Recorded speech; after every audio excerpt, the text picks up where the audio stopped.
Salam, selamat pagi dan salam sehat buat kita semua. Semoga hari ini lebih baik dari hari yang kemarin. Firman Tuhan pada hari ini di hari yang ke-212 tanggal 31 Juli tahun 2025 diambil dari kitab Habakuk pasal 2 ayat 20 dengan perikop Tuhan di rumah suci. Jadi Tuhan berada di rumah suci. Itulah perikopnya. Sebagai nats pada hari ini adalah bunyinya demikian. Tetapi Tuhan ada di dalam bait-Nya yang kudus. Berdiam dirilah di hadapannya, ya segenap bumi. Itulah ayat hari ini. Sekali lagi saya baca. Tetapi Tuhan ada di dalam bait-Nya yang kudus. Berdiam dirilah di hadapannya, ya segenap bumi. Itulah firman Tuhan pada hari ini. Sebagaimana biasanya kita tetap menyampaikan pedoman kita selama bulan Juli, selalu kita sampaikan, yaitu dengan topik setia melayani Tuhan, hidup sesuai dengan kehendak-Nya. Ini dijabarkan dalam 1 Korintus pasal 15 ayat yang ke-58. Dikatakan demikian. Berdirilah tegak, jangan goyah. Giatlah bekerja untuk Tuhan. Bersekutulah dengan Tuhan. Jerih payahmu tidak sia-sia. Jadi dengan kata lain, bersekutu dengan Tuhan, bekerja sesuai dengan kehendak-Nya, pekerjaan kita tidak sia-sia.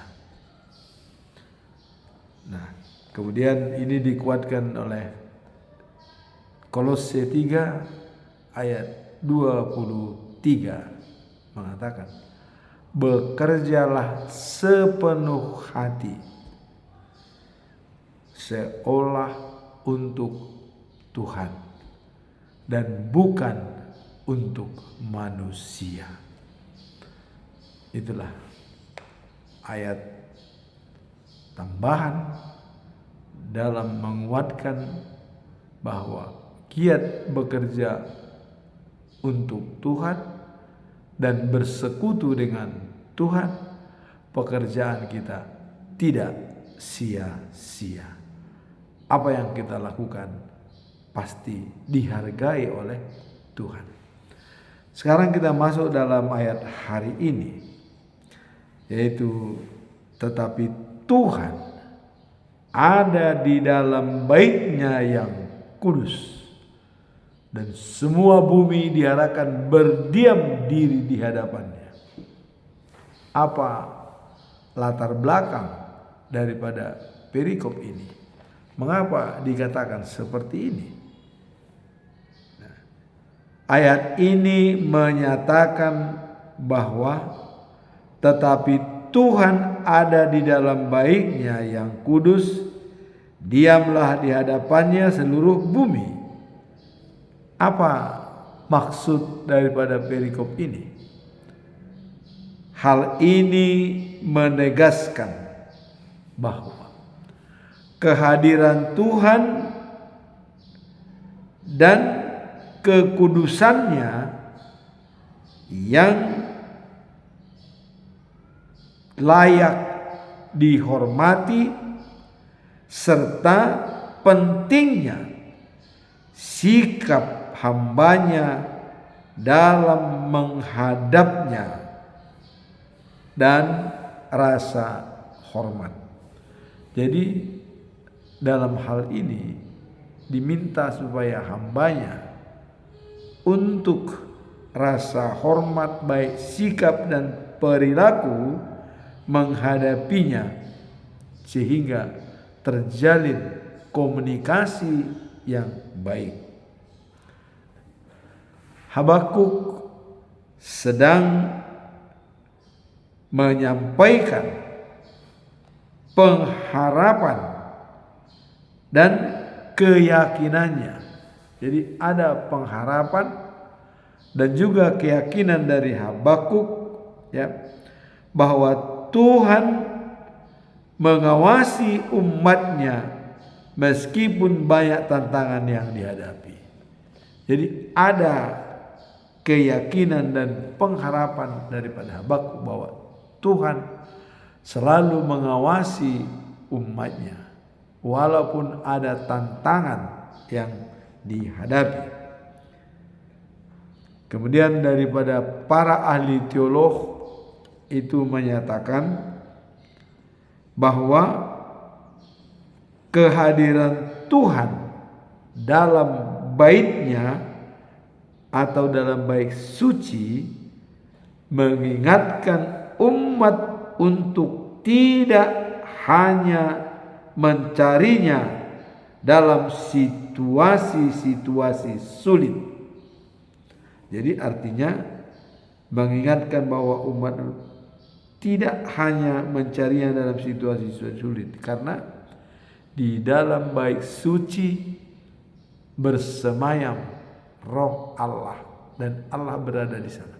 Jadi dikatakan tidak perlu mencarinya dengan susah-susah karena Allah berada di bait suci yang kudus. Jadi dalam kehidupan sehari-hari menghormati Tuhan dan mengalami hidup dalam kesadaran akan kehadirannya adalah merupakan inti dari iman sejati. Jadi iman sejati itu adalah kalau dalam kehidupan sehari-hari kita menghadirkan Tuhan dalam hidup kita.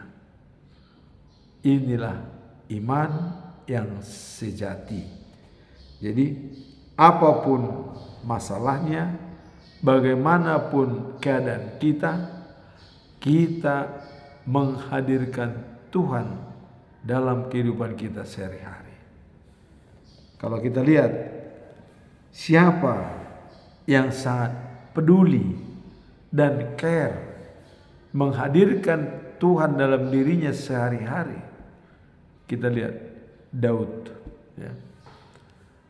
Dalam Mazmur dikatakan dalam Mazmur 23 ayat 6, ya, dikatakan bahwa kebajikan dan kemurahan belaka mengikuti aku seumur hidup, dan aku akan diam di rumah Tuhan sepanjang masa. Jadi dalam Mazmur 23 ayat 6 itu dikatakan bahwa kebajikan dan kemurahan mengikuti aku seumur hidup, kata Mazmur. Dan aku akan diam di rumah Tuhan sepanjang masa. Baik suci itu siapa? Adalah diri dia sendiri, diri Daud sendiri. Maka dia mengatakan diam di rumah Tuhan sepanjang masa karena dirinya adalah baik suci. Nah, jadi dalam diri kita ini itulah yang kita katakan baik suci atau rumah Tuhan. Kenapa? Kita lihat pada waktu penciptaan manusia dibuat sesuai dengan gambar Allah. Kemudian napasnya dihembuskan dari hidung masuk dalam diri kita. Berarti diri kita adalah rumah Tuhan. Karena napas itu dihembuskan dari hidung dan berada dalam diri kita. Jadi itulah yang Daud menyatakan bahwa dirinya adalah rumah Tuhan. Saya berada di rumah Tuhan sepanjang masa. Itulah latar belakang daripada perikop ini.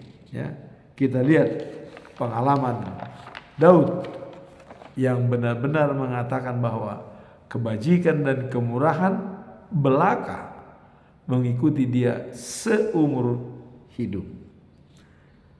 Nah, kemudian dalam 2 Samuel pasal 7 ayat 1 sampai dengan 3 ada pernyataan Daud tentang baik suci. Apa yang disampaikan oleh Daud? Karena kita lihat hari ini adalah Allah berada di bait suci. Kalau kita lihat dalam 2 Samuel pasal 7 ayat 1 sampai 3 ada pernyataan Daud terhadap Nathan. Nathan, saya tinggal di istana dengan kayu ares dari Libanon yang sangat bagus dan indah. Namun saya berpikir, mengapa tabut Tuhan, perjanjian dengan Tuhan berada di kemah? Saya akan bangun bait suci bagi tempat peti perjanjian Tuhan. Wah, ini karena berada di kemah selama ini, dia ingin memindahkan peti perjanjian itu di bait suci, sehingga dia mau membangun bait suci. Apa kata Nathan? Lakukanlah, karena kau sudah dibantu, sudah dilindungi oleh Tuhan Allah. Ya wajar, jalankan.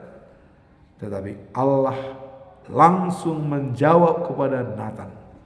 Nathan kasih tahu sama Daud, bukan dia yang membangun rumah bagiku, tetapi dari keturunannya sendiri, anak kandungnya sendiri yang membangun bait suci kepada saya. Itulah Raja Salomo.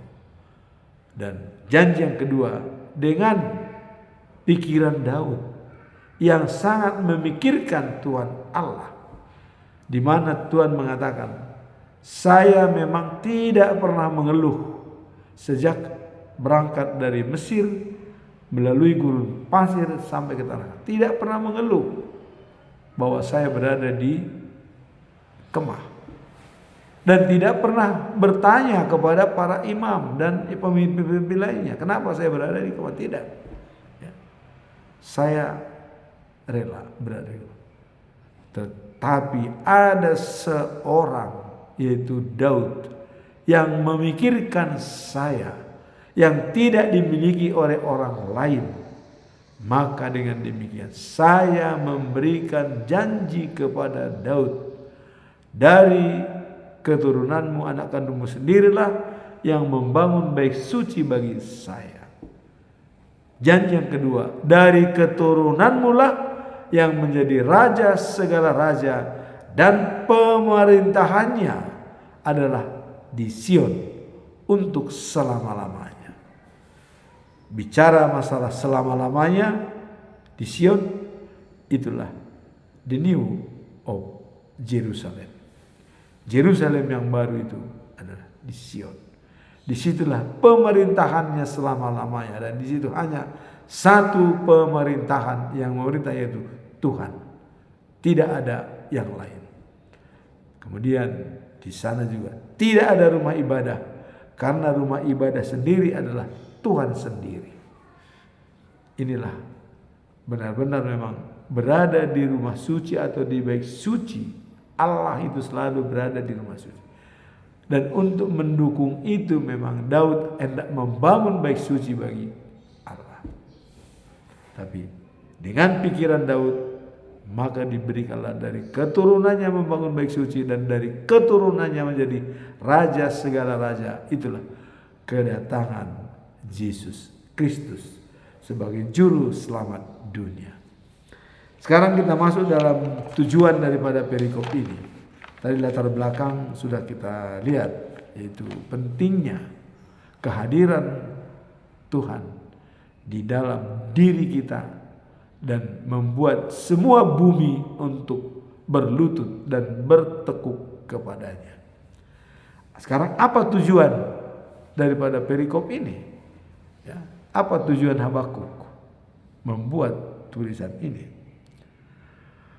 Tujuan utamanya adalah untuk menegaskan bahwa Allah ada di tempatnya yang kudus, dan bahwa umatnya harus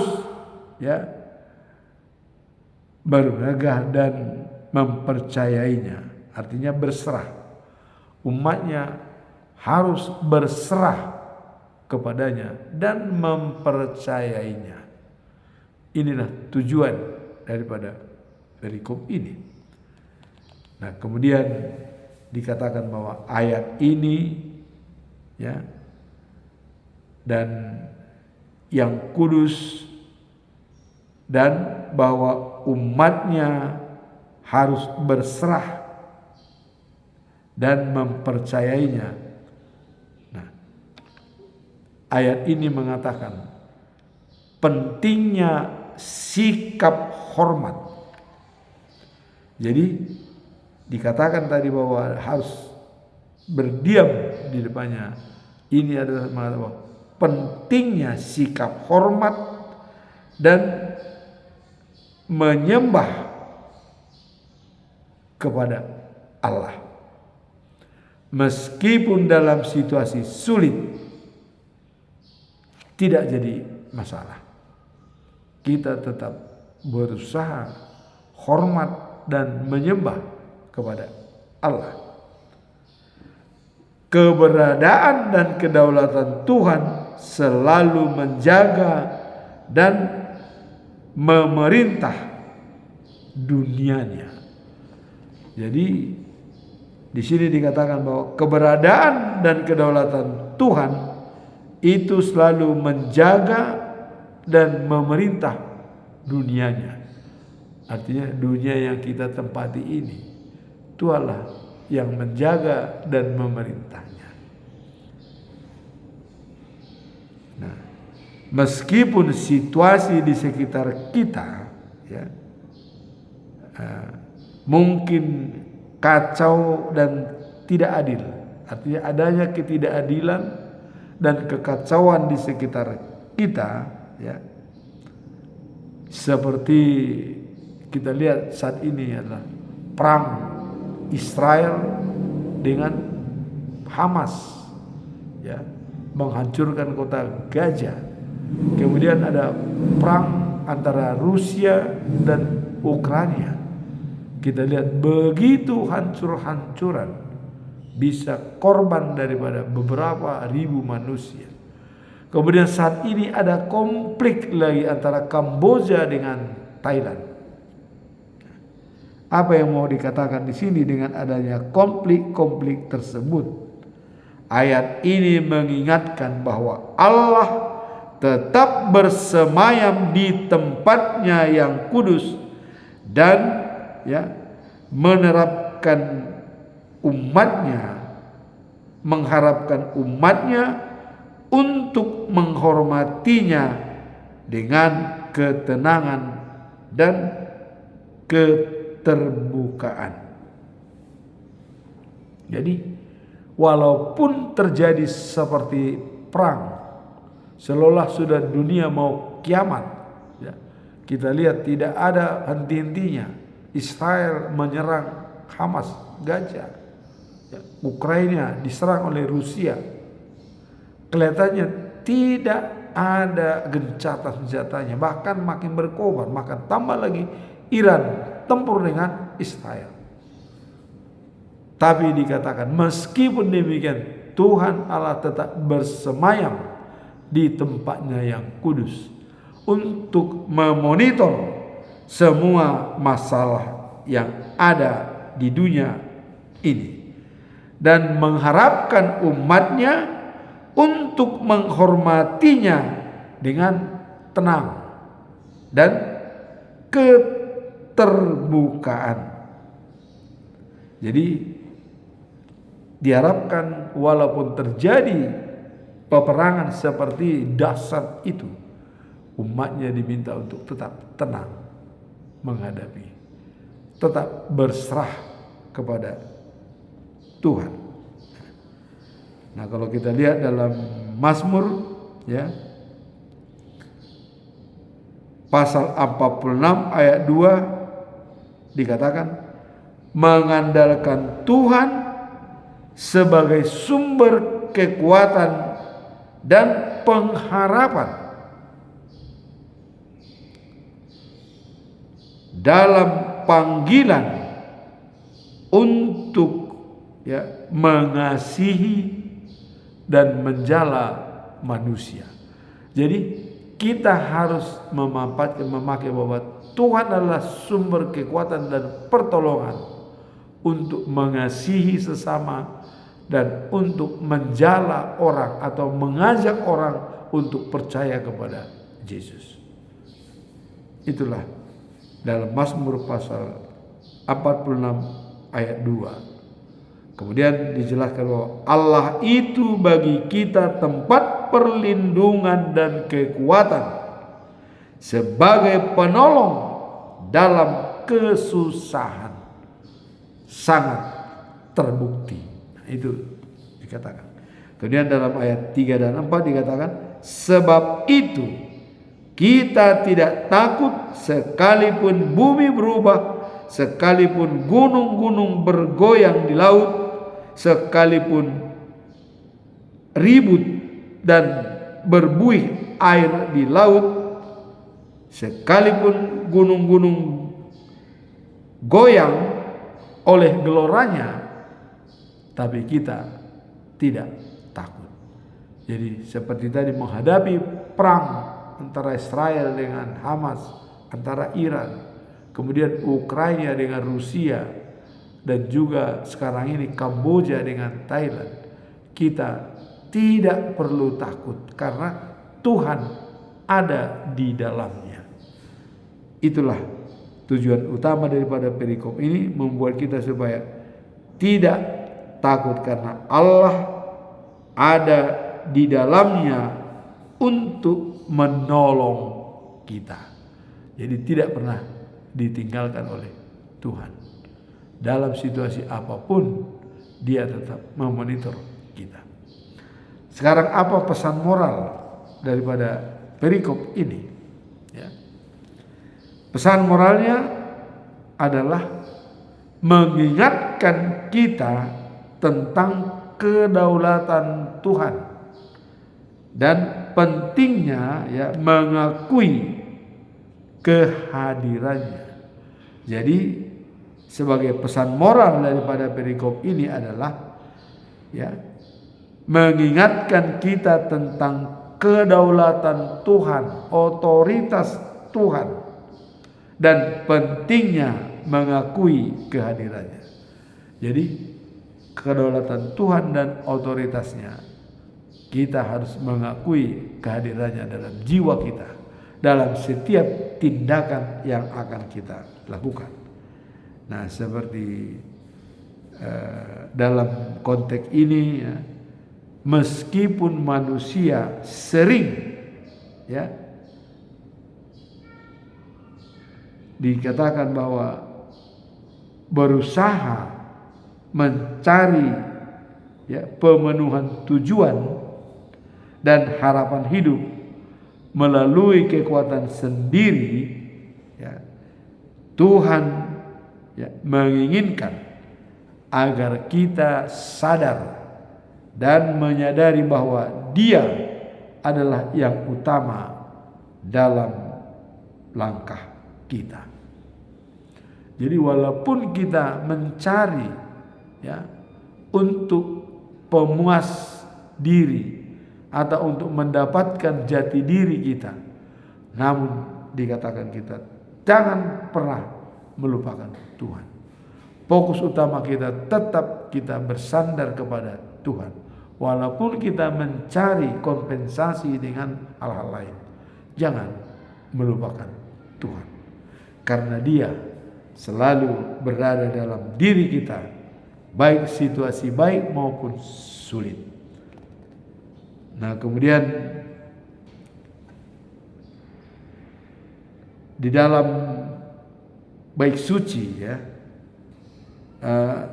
Tuhan ada di bait suci. Artinya memonitor semua aktivitas manusia. Jadi Dia berada di bait suci tapi bisa memonitor seluruh aktivitas manusia di dunia ini. Maka untuk itu, apa yang harus kita lakukan? Karena Tuhan bisa memonitor apa saja yang kita lakukan, maka hendaklah seluruh bumi tetap diam di hadapannya. Artinya, apapun yang terjadi di dunia ini, ya, seluruh bumi harus tetap tunduk kepada otoritas Tuhan. Jadi jelas tunduk pada otoritas Tuhan. Nah, dalam Filipi pasal 2 ayat 10 sampai 11 dikatakan, supaya dalam nama Yesus setiap lutut bertelut di surga dan di bumi, di bawah bumi, dan setiap lidah mengaku Yesus Kristus adalah Tuhan bagi kemuliaan Allah Bapa. Ada di sini harus jelas pengakuan dan juga statement kita mengatakan bahwa Yesus Kristus adalah Tuhan. Tidak bisa disangkal lagi. Dan Dia dapat berkuasa atas surga, bumi, dan di bawah bumi. Semua ada pantauan daripada Tuhan, di bawah kendalinya. Maka kita dikatakan harus benar-benar mengaku dan menyatakan dengan tegas bahwa Yesus adalah Kristus dan Tuhan. Yesus Kristus adalah Tuhan. Itu yang perlu kita garis bawahi sebagai pesan moral daripada perikop ini. Karena Allah sendiri berada di bait suci, maka kita harus lidah mengatakan, bertelut dan bertekuk bahwa Yesus Kristus adalah Tuhan. Itulah pesan moral daripada perikop ini. Seperti kalau kita lihat dalam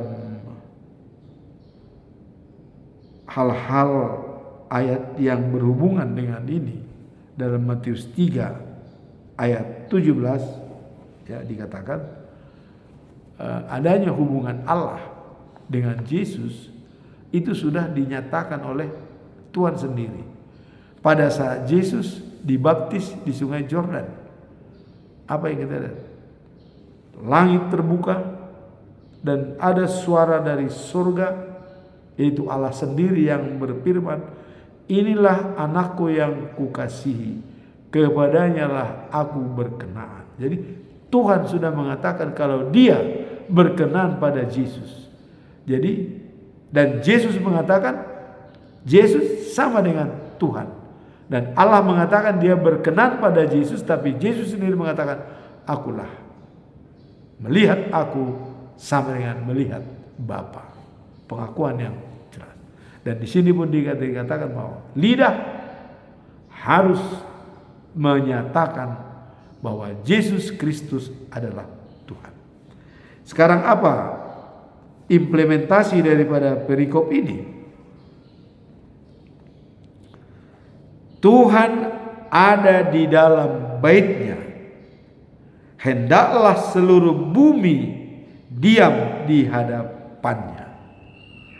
Ini menunjukkan pentingnya kehadiran Tuhan dan bagaimanapun seharusnya kita bersikap di hadapannya, yaitu dengan sikap hormat dan ketenangan. Jadi sikap hormat dan tenang di hadapan Tuhan. Itulah implementasi daripada perikop ini. Kita harus sikap hormat di hadapan Tuhan karena Dia bisa memonitor semua keadaan kita. Dalam segala pertempuran, segala kesulitan, Tuhan ada di dalamnya. Bagaimana kita menjalin hubungan dengan Tuhan, itu adalah pribadi kita masing-masing.